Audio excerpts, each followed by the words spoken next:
Hey, welcome back to the channel. I'm Dr. Harper Collins, and if you're watching this right now, I want you to stop whatever else you're doing and pay close attention, because what I'm about to share with you in the next few minutes could genuinely change the way you move, the way you feel, and honestly, the way you live your life going forward. I know that sounds like a big promise, and trust me, I don't make big promises lightly, but what we're talking about today is that important. Here's something that stopped me in my tracks when I first came across the research. Scientists have actually found that the strength of your legs, specifically the muscles in your lower body, is one of the most powerful predictors of how long you're going to live and how well you're going to live, not your cholesterol numbers, not even your cardiovascular fitness on its own, your leg strength. And here's the part that really gets me. Most people over 60 are unknowingly losing that strength every single year, and they don't even realize it's happening until the day they struggle to get up from a chair, or they feel unsteady walking down a flight of stairs, or they take a fall that changes everything. After the age of 60, without deliberate effort, we lose somewhere between 1 and 3% of our muscle mass every single year. That process has a name. It's called sarcopenia. And while that word might sound complicated, the reality of it is very simple and very serious. It means that if you're not doing something specific and intentional to fight back against this natural decline, your legs are getting weaker right now, today, as we sit here.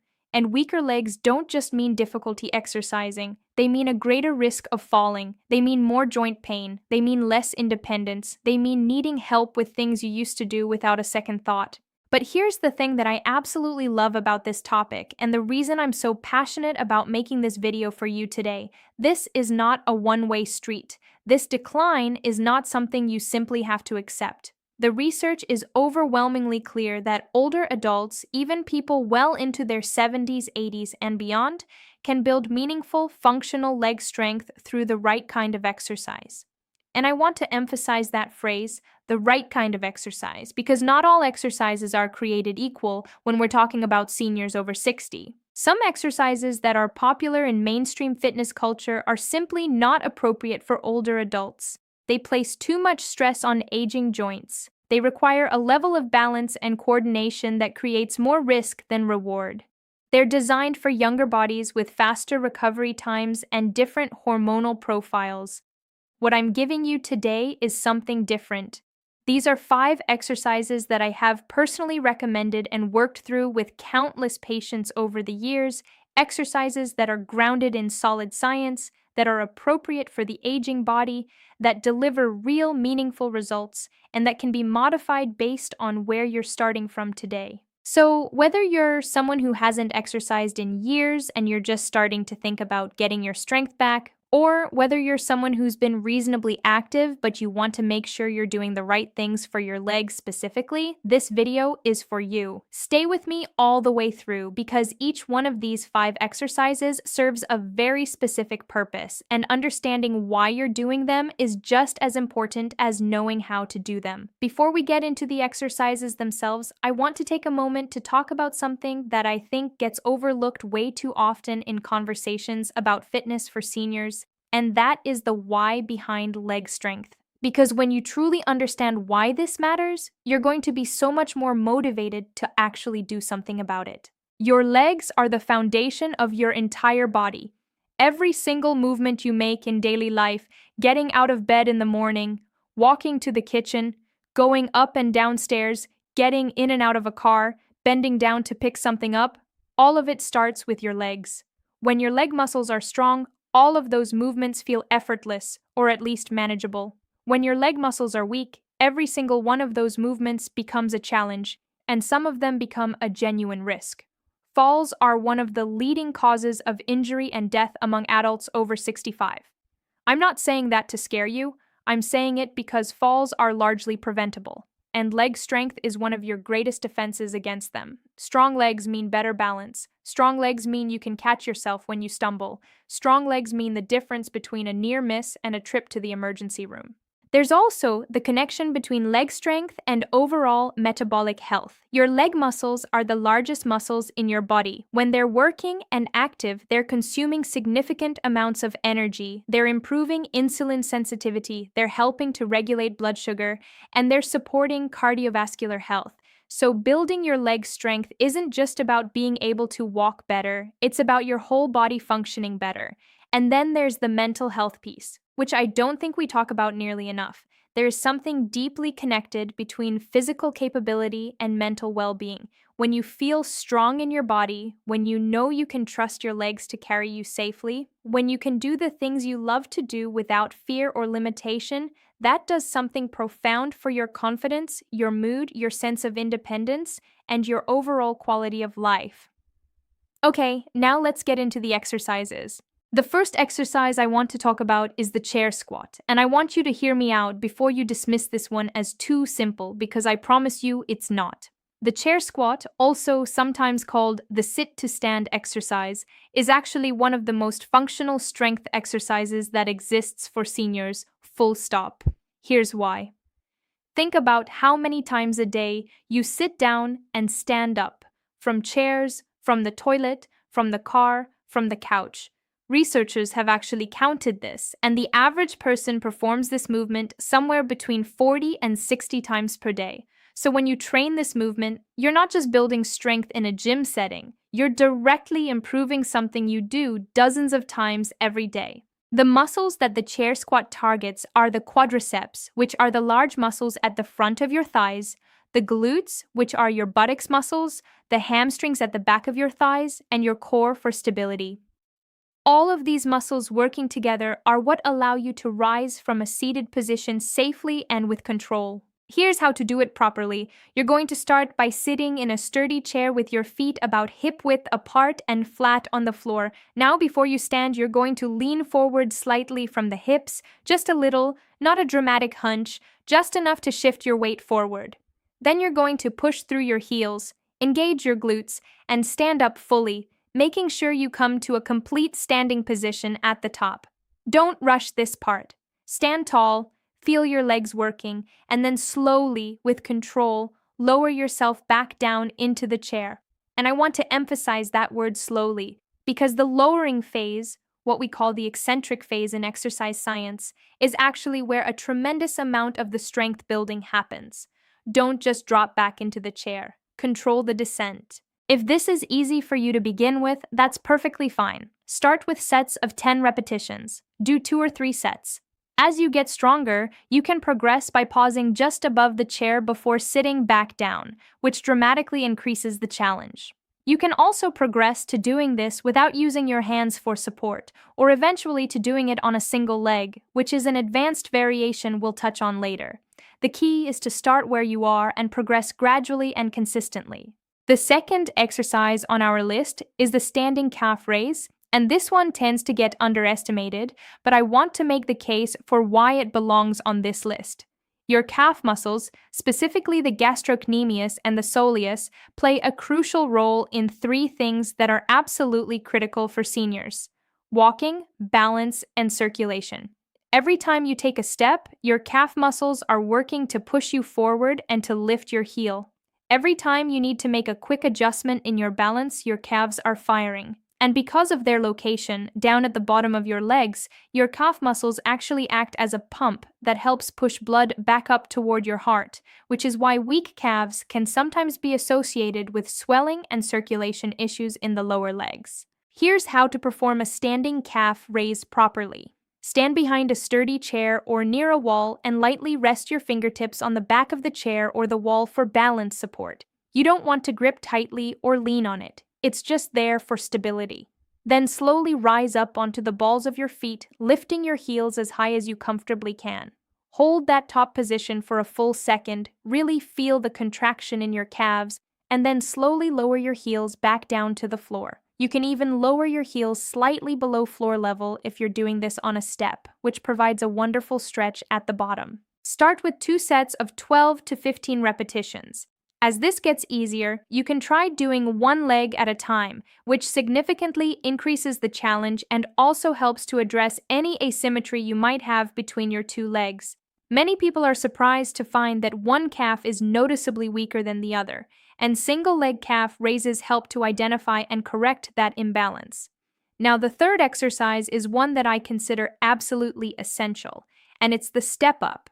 If you have a set of stairs in your home, you literally have all the equipment you need for this one. The step up is fantastic because, like the chair squat, it directly mimics a movement pattern that's unavoidable in daily life. Going upstairs, going up curbs, stepping up onto a platform. These are movements that many seniors begin to find difficult or even frightening as leg strength declines. And the step-up exercise trains your body to handle these movements safely and confidently. The muscles worked in a step-up are remarkably comprehensive. You're hitting the quadriceps, the glutes, the hamstrings, and you're also getting significant engagement from the smaller stabilizing muscles around your knee and ankle, which are so important for injury prevention. And because you're doing one leg at a time, you can't cheat by letting your stronger side compensate for your weaker side, the way you might unconsciously do in a bilateral exercise like a squat. To perform the step up, stand at the bottom of a step, or if you don't have stairs, a low, sturdy box or platform will work. Place your right foot firmly on the step. Now push through that right heel and drive yourself up, bringing your left foot up to meet your right foot on the step. Stand fully upright at the top. Then step back down with control, leading with the left foot. That's one repetition. You'll complete your reps on one side before switching to the other side, or you can alternate legs with each rep. I personally like alternating legs because it keeps the movement more dynamic and natural. Start with a low step if you're new to this. Even just a 4-inch step is enough to provide a meaningful challenge and build the pattern. As you get stronger, you progress to a higher step. A standard stair step in most homes is about 7 to 8 inches, and working up to that height is a great functional goal to aim for. Begin with 2 sets of 8 repetitions on each leg and build from there. One thing I want to address here is the use of a handrail or a wall for support during step-ups. If you need it, use it. There is absolutely no shame in holding on for support when you're building your confidence and your strength. The goal is to gradually reduce your reliance on that support as your legs get stronger. But safety always comes first. Never sacrifice safety for ego in exercise, especially in the over 60 population. This is a principle I come back to with every patient I work with. Now, the fourth exercise is perhaps the one that surprises people the most when they see it on a list like this, and that's the lateral band walk, sometimes called the monster walk or the side step. This exercise specifically targets a muscle group that is chronically underworked in most people, and that is the hip abductors, particularly a muscle called the gluteus medius, which sits on the outer part of your hip and glute area. And if you've never heard of the gluteus medius before, I want you to really pay attention here, because this little muscle, or rather this often ignored muscle, plays an outsized role in your ability to walk without swaying, to maintain balance on one leg, and to protect your knees from caving inward, which is one of the most common causes of knee pain in older adults. When the gluteus medius is weak, you'll often see what's called a Trendelenburg gait, where the hip drops to one side when you walk. You might see this in yourself if you've ever noticed that you seem to waddle slightly when you walk, or if one hip seems to drop more than the other. Beyond the aesthetic effect, this hip drop puts tremendous stress on the knee and the lower back, and it sets the stage for pain and injury over time. To do the lateral band walk, you'll need a resistance band. These are available very inexpensively online or at any sporting goods store, and they're one of the most valuable pieces of equipment a senior can own. You want a light to medium resistance band to start. You're going to place the band just above your knees or around your ankles, depending on how challenging you want the exercise to be. Placing it around the ankles creates a longer lever arm and makes it harder. Above the knees is a great starting point. Stand with your feet about hip width apart, bend your knees slightly into a quarter squat position, keeping your back straight and your core gently engaged. Now step sideways with your right foot, about shoulder width, and then bring your left foot in to follow, maintaining the tension in the band throughout. Don't let your feet come all the way together. Keep a little bit of width between them to maintain band tension. Take 10 to 15 steps in one direction, then 10 to 15 steps back in the other direction. That's one set. You'll feel this in the outer part of your hips and glutes almost immediately. If you don't feel it there, check to make sure your toes are pointed forward, not out to the sides, and that you're maintaining that slight squat position throughout the movement. 3 sets of this in each direction is a wonderful addition to your routine. And over time, you can progress to a heavier band or to placing the band lower around the ankles for a greater challenge. The fifth and final exercise on our list today is one that I consider the crown jewel of functional fitness for seniors, and that is the single leg balance exercise with a progression into a single leg deadlift. Now I'm going to break this down carefully because it has layers and I want to meet everyone where they are. Balance is the single most important physical skill for fall prevention. Full stop. And balance is a skill, which means it can be trained, it can be improved, and it can be maintained with practice. Many people over 60 have unknowingly allowed their balance to deteriorate simply because they haven't been challenged in this way in years. Balance requires not just leg strength, but coordination between your muscles, your vision, your vestibular system, which is your inner ear, and your proprioception, which is your body's sense of where it is in space. When you practice balance exercises regularly, all of these systems get better at working together. Start with the most basic version of this exercise. Stand near a wall or a sturdy chair. Shift your weight onto your right foot and slowly lift your left foot off the ground, bending that left knee to about 90 degrees. Hold this position. See how long you can hold it with good posture, with your standing leg slightly soft at the knee, not locked out, and with your gaze fixed on a single point in front of you at eye level. Looking at a fixed point is one of the most powerful tools you have for improving balance, because your visual system is a major contributor to your body's sense of stability. When you're first starting out, holding for 10 seconds on each side is a wonderful starting point. Build toward 30 seconds on each side with your eyes open, and then, as you progress, try it with your eyes closed, which dramatically increases the challenge by removing the visual input and forcing your other balance systems to work harder. Doing this with eyes closed, even for just a few seconds at first, is an incredibly effective training stimulus for your vestibular system and your proprioception. Once you can comfortably hold a single leg balance for 20 to 30 seconds with good control, you're ready to progress toward the single leg deadlift. And this is where things get really exciting in terms of the functional benefits. The single leg deadlift works your hamstrings, your glutes, your core, and all of those small stabilizing muscles in your foot and ankle all at the same time, while also training your balance. It is an extraordinarily efficient exercise. Here's how to perform it. Stand on your right foot with a slight bend in the right knee. You're going to hinge forward at the hips, extending your left leg straight behind you as your torso leans forward, keeping your back flat and your core engaged. The movement is controlled and deliberate. You hinge forward until your body forms roughly a T shape, or as far as your flexibility comfortably allows, and then you drive back up to standing by squeezing your right glute. That's one repetition. If this feels very challenging at first, and it very well might, you can do a supported version by holding a wall or a chair with your fingertips on the same side as the standing leg. You can also reduce the range of motion significantly. You don't need to come all the way to parallel with the ground. Even a 30-degree forward hinge while keeping your balance on one leg is delivering tremendous benefit. Start with 3 repetitions on each side and build from there. I want to step back now and talk about how to put these 5 exercises together into a coherent routine, because knowing what to do is one thing, and actually doing it consistently is where the results come from.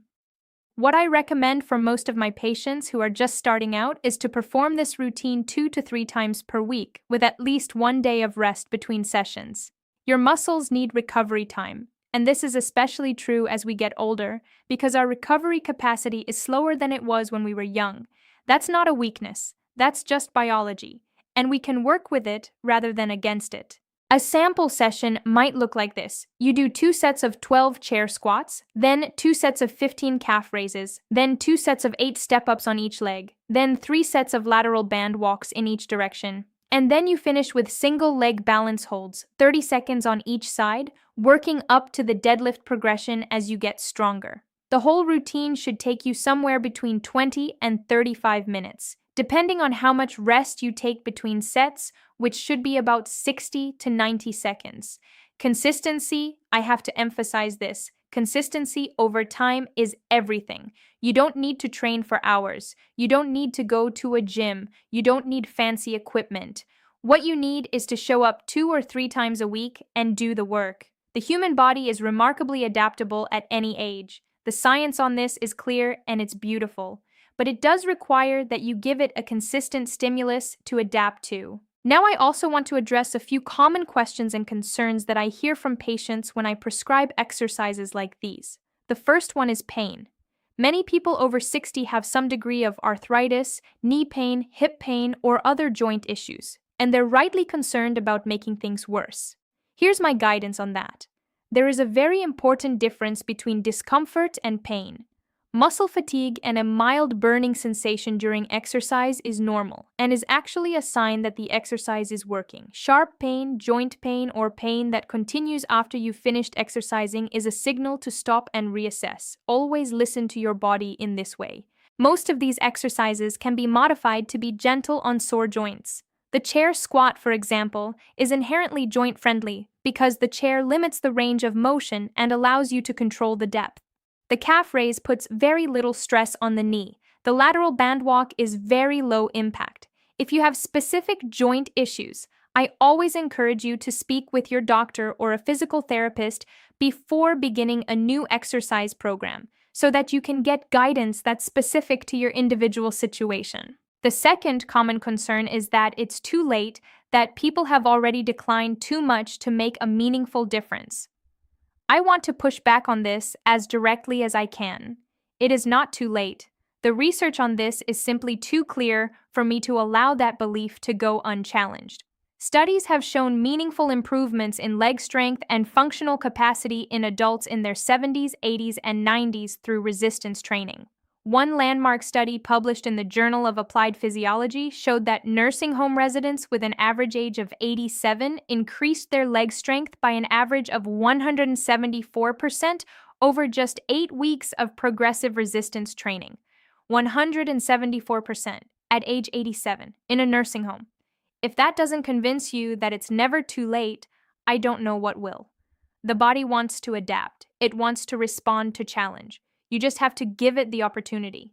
The third concern I hear is about where to start when you haven't exercised in a long time. And my answer to that is always the same. Start exactly where you are. If the chair squat is easy, wonderful. If you can barely do 2 of them, that's fine too. That's your starting point, and from there, you build. Every single person who is now strong and capable started somewhere. There is no starting point that is too humble, too late, or too far behind. There is only the choice to start. I also want to talk briefly about the importance of progressive overload, because this is the underlying principle that makes all of these exercises work. Progressive overload simply means that over time, you need to gradually increase the challenge that you're placing on your muscles in order to continue making progress. This can happen in a lot of different ways. You can do more repetitions, you can do more sets, you can use a heavier resistance band, you can slow down the movement to make it harder, you can reduce your reliance on support, you can progress to more challenging variations of the exercise. The point is that if you do the same thing every time at the same level of challenge, your body will adapt to that level and stop changing. This is why progression is so important. Keep a simple log of what you're doing each session. Just a small notebook works perfectly, and aim to make a small improvement every couple of weeks. It doesn't have to be dramatic. Even doing 1 extra repetition per set is progress. Over months and years, these small increments add up to remarkable changes. I also want to mention the role of nutrition in this process, because no discussion of building muscle strength is complete without it. Protein is the building block of muscle tissue, and older adults actually need more protein per pound of body weight than younger adults, because the aging body is less efficient at utilizing dietary protein for muscle building. The current evidence suggests that older adults need somewhere between 1.2 and 1.6 grams of protein per kilogram of body weight per day, which is significantly higher than the outdated general recommendations you might have seen in the past. Good sources of protein include eggs, poultry, fish, lean meats, dairy products, legumes, and if needed, high-quality protein supplements. Making sure you're eating enough protein won't make your muscles stronger on its own, but failing to eat enough protein will absolutely limit how much stronger you can get from your exercise. These two things work together. As we wrap up today, I want to come back to something I said right at the beginning because I think it's worth returning to. Leg strength is one of the most powerful predictors of how long you're going to live and how well you're going to live. That's not a motivational phrase I made up. That is what the science actually shows us. And the beautiful thing is that you have meaningful control over this. You have the ability to change the trajectory. With 5 exercises done consistently, 2 to 3 times a week, you can build stronger legs, better balance, greater confidence, more independence, and a fundamentally different quality of life. I've seen this happen with my own patients, people who came to me barely able to get out of a chair without using their arms for help, who 6 months later were walking confidently, taking stairs without hesitation, and feeling better than they had in years. It happens all the time, and it can happen for you too. So, here's what I want you to do right now. Don't wait until Monday. Don't wait until next week or the new year or when things feel less busy. Try one of these exercises today. Just one. Stand up from wherever you're sitting and do 5 chair squats right now. 5. And notice how your legs feel. Notice that your body is already responding, already adapting, already working for you. That's the start of something real. If you found this video helpful, please give it a thumbs up because it genuinely helps more people find this content and get the information they need. Leave a comment below telling me which of these 5 exercises you're going to try first. I read every single comment and I love hearing from you. And if you know someone who could benefit from this, a parent, a grandparent, a friend, a neighbor, please share this video with them. You might be doing them an enormous favor. Subscribe if you haven't already, and hit that notification bell so you don't miss future videos, because we've got so much more coming on topics like hip mobility, balance training, pain-free movement, and the best nutrition strategies for healthy aging. I'm Dr. Harper Collins, and I'll see you in the next one. Take care of those legs, they'll carry you everywhere you want to go.